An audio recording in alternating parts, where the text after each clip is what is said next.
Olá pessoal, tudo bem?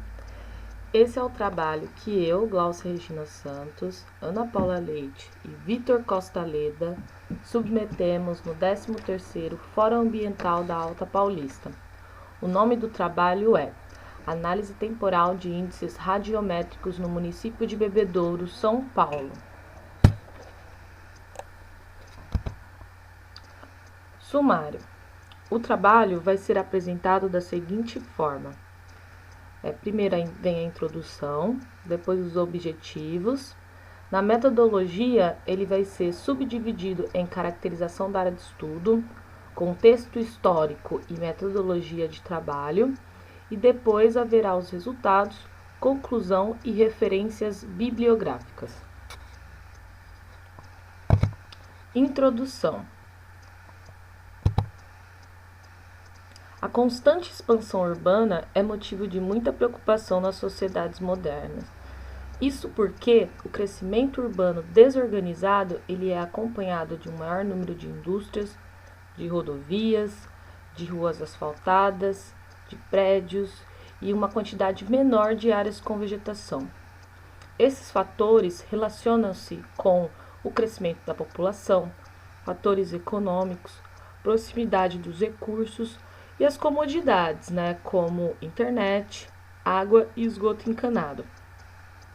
Tudo isso pode resultar também em prejuízos ao meio ambiente e ao bem-estar humano. Dentre eles, pode causar uma maior impermeabilidade do solo, pode ter uma maior temperatura da superfície e dentre outros problemas que podem surgir. Nesse contexto, o sensoramento remoto possibilita o fornecimento de informações temporais de extensas áreas com alto grau de detalhamento, assim como analisar e monitorar as modificações de uso do solo e a expansão urbana de forma mais rápida e rentável. Desse modo, pode-se aplicar o sensoramento remoto no monitoramento ambiental, na avaliação do estado da vegetação, na observação da infraestrutura de rodovias e até no monitoramento do aumento de desertos.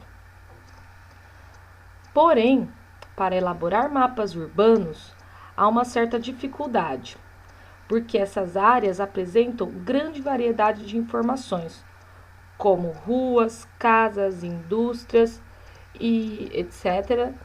E esses espaços são intercalados com espaços de vegetação. Então, isso torna um mapeamento difícil.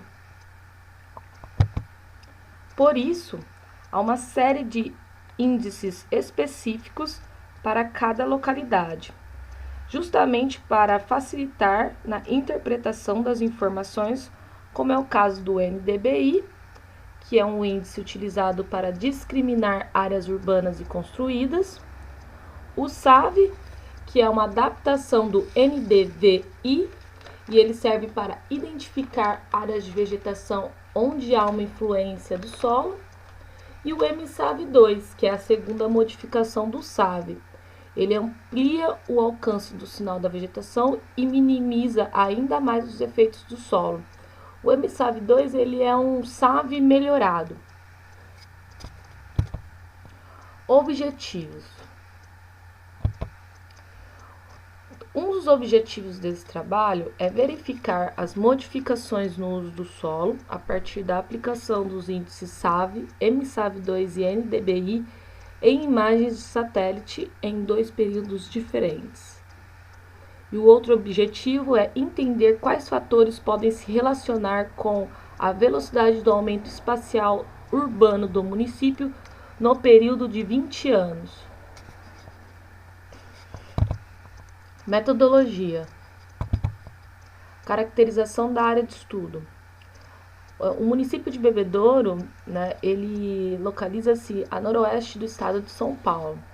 Nessas coordenadas, há uma altitude de 601 metros, o clima é subtropical com inverno moderado seco e verão quente e chuvoso, a temperatura média é de 23,5 graus Celsius e a precipitação anual é de 1.522 milímetros, isso segundo o Figueiredo et al. 2002.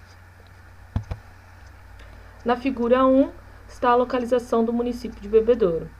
É uma cidade do interior do estado de São Paulo, está próxima de Ribeirão Preto, cerca de 80 quilômetros.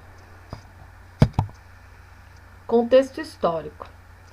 A cidade surgiu por ser rota de boiadeiros e tropeiros que paravam em um córrego existente no município para alimentar e saciar a sede dos animais de carga que acompanhavam a viagem. Então, a partir daí, começaram a aparecer os aglomerados humanos e desse aglomerado surgiu a cidade. Então, o nome da cidade não veio à toa, né? Bebedouro, justamente porque ele saciava a sede dos animais e dos viajantes que por ali passavam.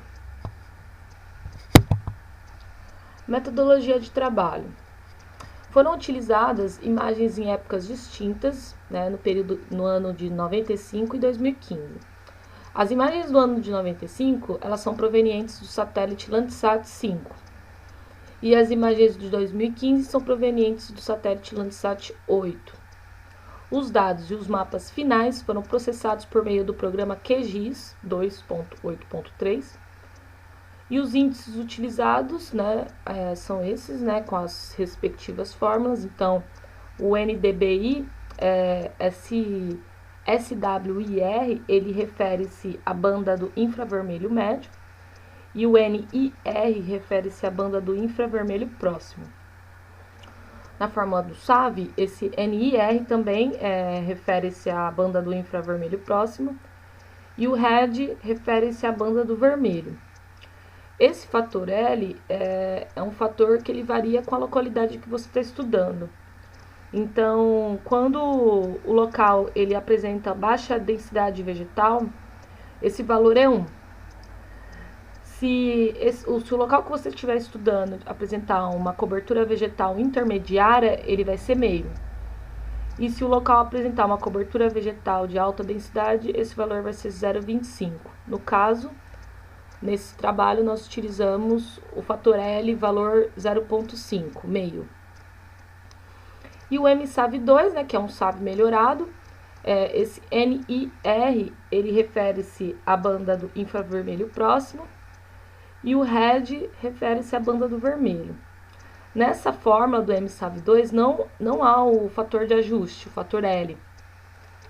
E apesar do fator L ele não estar presente na fórmula final do MSAV2, ele foi utilizado na derivação dessa fórmula. Então, portanto, a grande diferença entre o índice SAV e o MSAV2 é que o SAV necessita de um conhecimento prévio da vegetação do local para a definição do fator L, né, o fator de ajuste. Enquanto que o MSAV2, esse fator ele é autoajustável. Resultados. Aqui na figura 2 nós podemos observar os mapas do índice SAV no ano de 1995 e 2015. Então, podemos observar mais de um uso de solo por classe nos dois períodos. No caso, a mancha urbana está inserida na mesma classe de solo exposto, que são os tons avermelhados. A classe azul relaciona-se com as áreas de agricultura de alta densidade e área nativa. As cores laranja, amarela e verde caracterizam os vários estágios de crescimento vegetal.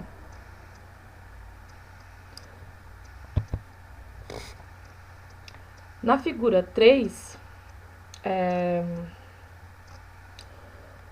nós observamos o mapa do índice MSAV2 no ano de 95 e 2015.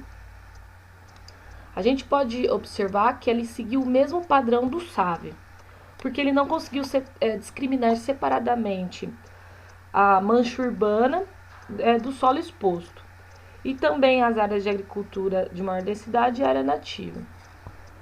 Visualmente, percebe-se que o índice MSAV2 realçou mais as características do solo que o SAV. Isto porque nota-se um tom mais vermelho na imagem de 95 e mais amarelado na imagem de 2015 do MSAV2 quando comparados com o SAV. Eu vou mostrar aqui nos slides para vocês observarem o SAV e o MSAV. O SAV e o MSAV. Então, você nota mesmo que quando você pega a imagem do SAV e depois passa o slide para o mapa do MSAV2, a gente vê que o de 95 fica mais vermelho e o de 2015 fica mais amarelado. Depois, mais para frente, a gente vai notar que com a amplitude, né, o cálculo da amplitude, né, do índice, a gente vai perceber que realmente o MSAV ele foi melhor do que o SAV. Na figura 4, a gente observa os mapas do índice do NDBI, no ano de 95 e 2015. E ele seguiu o mesmo padrão dos outros índices, porque ele não conseguiu discriminar separadamente a área construída de solo seco ou exposto. Segundo Rafael, 2014, e Ewa et al. 2006, né, eles estão nas referências, o NDBI ele deve se focar em regiões com alta cobertura vegetal, para se detectar com precisão as áreas construídas. E né, não foi o caso aqui, né? Havia uma cobertura vegetal intermediária nessa área que a gente estudou. Aqui na tabela 1 a gente vê a amplitude dos índices SAV, MSAV2 e NDVI dos anos de 95 e 2015. Essa maior amplitude do índice, ela reflete um maior detalhamento das áreas vegetadas em contraste com o solo exposto e ou impermeabilizado. Então, pode-se notar, no geral, uma maior amplitude do índice NDBI, e quando comparamos o SAV e o MSAV2, o MSAV2 ele apresenta maior grau de detalhamento por ele apresentar essa maior amplitude comparado com o SAV. Aí, né? A gente pode notar aí quando a gente vê essa diferença na amplitude, a gente vê que o SAV, MSAV2 ele tem um valor maior do que o SAV. E o NDBI ele teve um maior valor no geral. Agora, ao avaliar o crescimento urbano, percebe-se um aumento de 25% em 20 anos. Isso a gente pode observar na tabela 2, né, de crescimento da área urbana em metro quadrado. Então, a gente pode associar que essa expansão ela relaciona-se com o número de habitantes, pois houve um aumento de 6,94% nesse período. Porém, tanto o aumento espacial e populacional apresentaram valores reduzidos quando comparados com cidades de economia mais desenvolvida. Conclusão. Então, o uso dos índices SAV, MSAV2 e NDBI foram satisfatórios no auxílio da interpretação das imagens processadas. No período de 20 anos, foi constatado um incremento espacial urbano e populacional, porém com uma velocidade menor quando comparada com grandes cidades. E o sensoriamento remoto é uma boa ferramenta para analisar a intensidade e evolução da expansão urbana a partir de imagens em períodos diferentes. As referências bibliográficas.